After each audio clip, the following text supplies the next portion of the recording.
नमस्कार, आप देख रहे हैं धा न्यूज और मैं हूं अभिषेक मिश्रा। भीषण कोरोना संकट के बीच अब बड़ी बड़ी खबरें पश्चिम बंगाल चुनाव को लेकर भी आने वाली हैं। पश्चिम बंगाल विधानसभा चुनाव का परिणाम परसों यानी 2 मई को आना है। एग्जिट पोल आ चुका है और एग्जिट पोल की खबर भी हम आपको दिखा चुके हैं।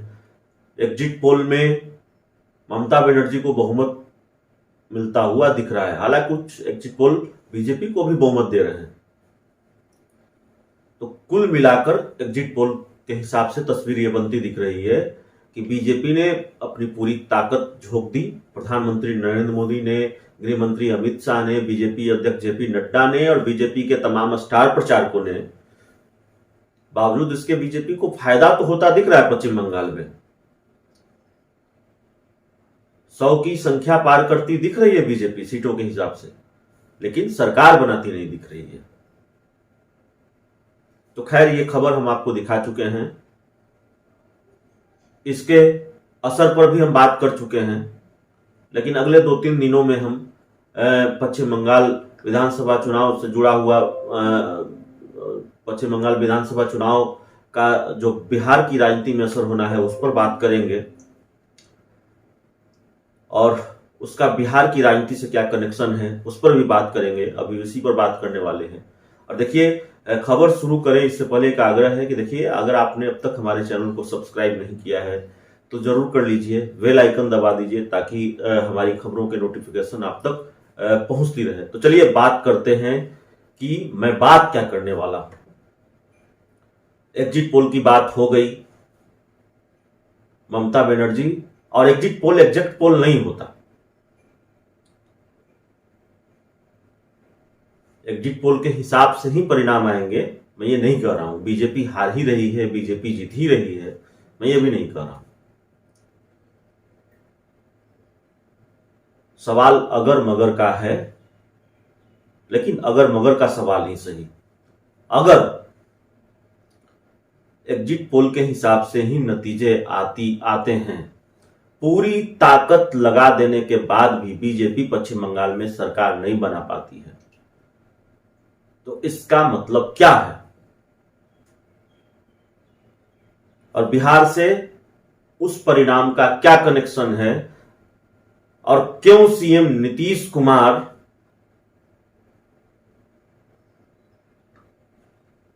तैतालीस सीटों के बाद भी, खराब स्ट्राइक रेट के बाद भी सीएम भी हैं और एनडीए का सबसे बड़ा चेहरा भी है?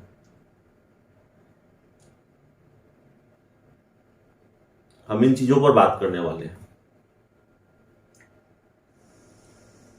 अगर पश्चिम बंगाल चुनाव बीजेपी हार जाती है तो क्या इसका मतलब यह निकालेंगे कि प्रधानमंत्री नरेंद्र मोदी की लोकप्रियता कम हुई है?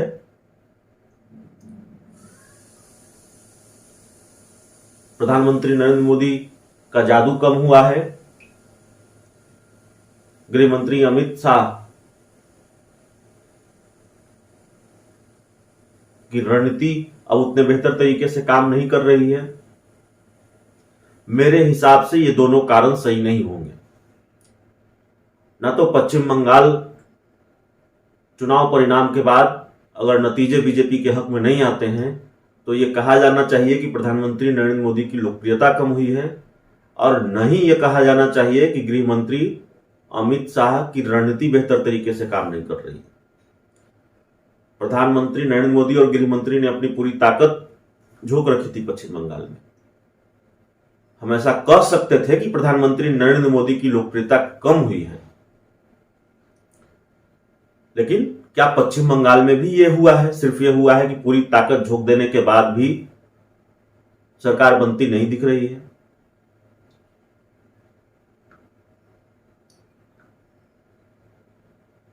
2014 के बाद बीजेपी ने कई विधानसभा चुनाव जीते हैं,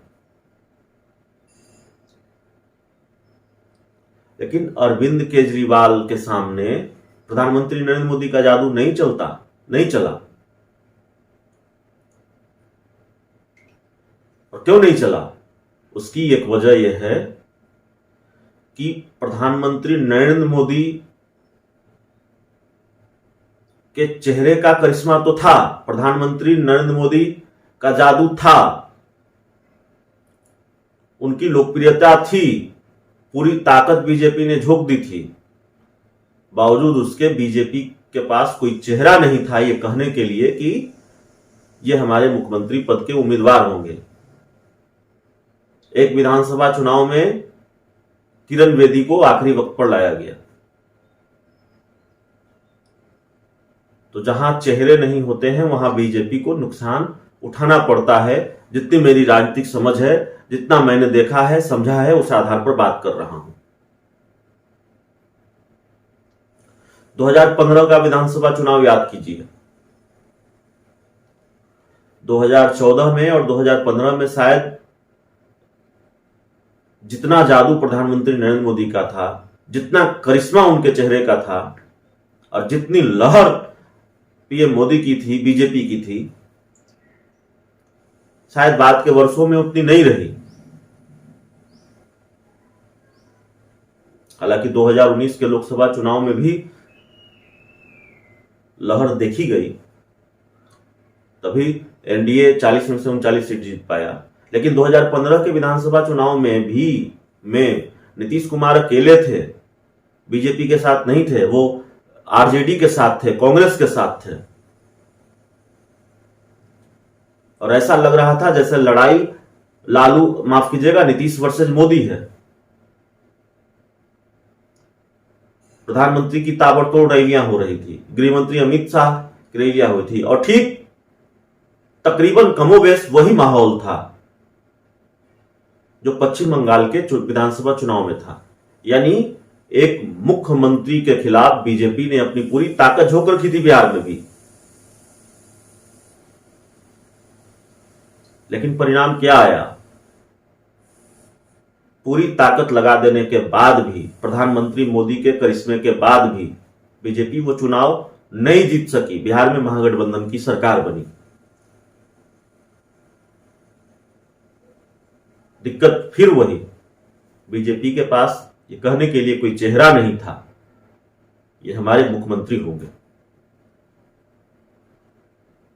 तो फेस क्राइसिस की वजह से, मेरी जो समझ है, फेस क्राइसिस की वजह से बीजेपी पूरी ताकत लगाकर भी कई राज्यों में बीजेपी का जादू या प्रधानमंत्री नरेंद्र मोदी का जादू नहीं चल पा रहा है, क्योंकि उन राज्यों में फेस क्राइसिस है।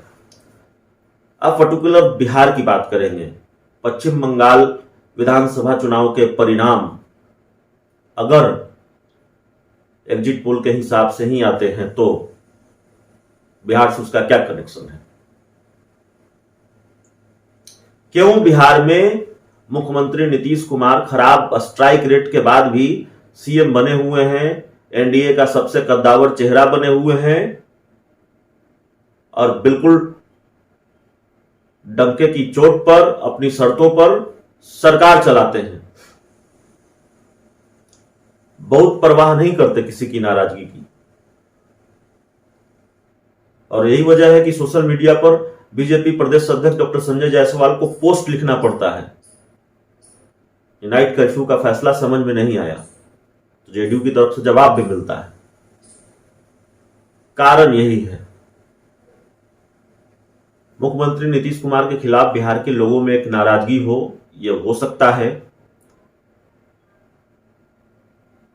आने वाले चुनाव में क्या होगा, सत्ता विरोधी लहर होगी नहीं होगी, लेकिन हाल के चुनाव में, न 2010 के चुनाव में, न 2015 के चुनाव में और न 2020 के विधानसभा चुनाव में नीतीश कुमार के खिलाफ कोई सत्ता विरोधी लहर नहीं थी।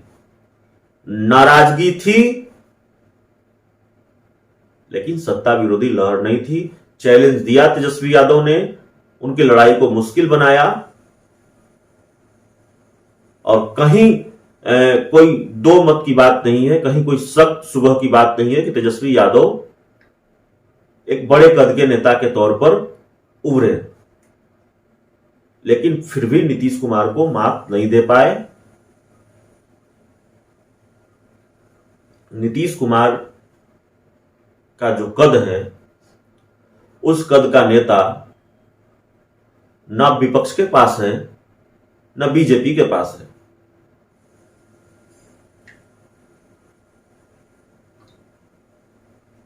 यही वजह है कि नीतीश कुमार अपनी शर्तों पर, बीच में परसेप्शन जरूर क्रिएट हुआ था कि बीजेपी अपने हिसाब से सीएम नीतीश कुमार को ट्रीट कर रही है। क्योंकि मुख्यमंत्री नीतीश कुमार की 43 सीटें हैं, बीजेपी उनको निपटाना चाहती है। बीजेपी क्या करना चाहती है, कई बार ये दिखता भी है और कई बार ये लगता है कि नहीं, सब कुछ ठीक हो गया है। तो बीजेपी और जेडीयू के बीच के रिश्ते, जैसे एलजेपी ने कभी कहा कि दोनों के बीच सौतेले भाइयों जैसा रिश्ता है, तो किस तरह का रिश्ता है वो कभी कभी पता चलता है। आने वाले दिनों में पूरी तरह से तस्वीर साफ होगी। लेकिन नीतीश कुमार का कद, नीतीश कुमार का प्रभाव एनडीए में इस वजह से भी ज्यादा है। नीतीश कुमार अपनी शर्तों पर बहुत हद तक काम कर पाते हैं।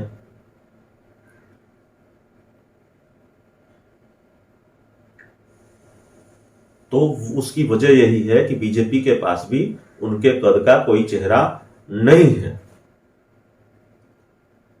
बीजेपी शायद इस कमजोरी को समझेगी और इस रणनीति पर काम करेगी। किसी चेहरे को आगे करने की कोशिश होगी, किसी चेहरे को सामने लाने की कोशिश होगी या नहीं होगी, यह देखना होगा। लेकिन बीजेपी के पास फेस क्राइसिस है, उनके पास नहीं है जिनसे बीजेपी की लड़ाई होती है राज्यों में। दिल्ली में आम आदमी पार्टी के पास कोई फेस क्राइसिस नहीं है। आम आदमी पार्टी का मतलब अरविंद केजरीवाल। लेकिन दिल्ली बीजेपी का मतलब क्या, ये कोई नहीं जानता। मनोज तिवारी को आगे किया गया। मनोज तिवारी और अरविंद केजरीवाल के कद में जाहिर तौर पर फर्क था और बीजेपी को उसका कोई फायदा हुआ नहीं। बिहार में जेडीयू का मतलब नीतीश कुमार, पश्चिम बंगाल में टीएमसी का मतलब ममता बनर्जी। तो इन राज्यों में कोई फेस क्राइसिस नहीं है उन राजनीतिक दलों के पास जिनसे बीजेपी को टकराना होता है। बिहार में अभी बीजेपी जेडीयू की दोस्ती है, लेकिन दोस्ती किस तरह की है आप जानते हैं। लेकिन फिर भी नीतीश कुमार या जेडीयू बीजेपी को उसी आक्रामक अंदाज में जवाब दे पाती है जिस अंदाज में बीजेपी की तरफ से सवाल आता है या बीजेपी की तरफ से हमले आते हैं। तो इसकी एक सबसे बड़ी वजह यही है कि बिहार बीजेपी के पास फेस क्राइसिस है, जेडीयू के पास नहीं है। तो चलिए, इस पूरी रिपोर्ट में इतना ही। बहुत बहुत धन्यवाद।